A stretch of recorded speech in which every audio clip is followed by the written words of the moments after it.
Ang cyst sa atay o liver cyst ay ang pagkakaroon ng pamumuo sa atay na may lamang mga fluid, gaya ng hangin o mga likido. Subalit sa ilang pagkakataon ay maaari ring solid o buo ang laman ng mga ito.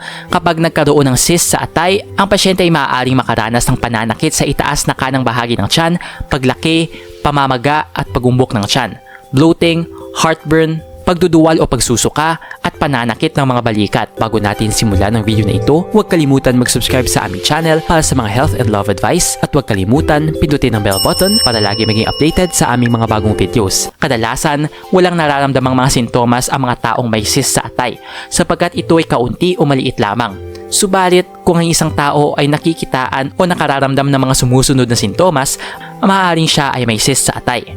Pananakit ng itaas na kanang bahagi ng tiyan, paglaki, pamamaga at pagumbok ng tiyan, pagkaranas ng bloating o tila palaging puno o busog ang tiyan, nakararanas ng heartburn o pagbalik ng asido ng tiyan sa lalamunan, pagduduwal o pagsusuka, pananakit ng mga balikat. Nag-enjoy ka ba sa video ito? Please hit the like button and subscribe sa aming channel para sa iba pang video tulad nito. Salamat sa panonood!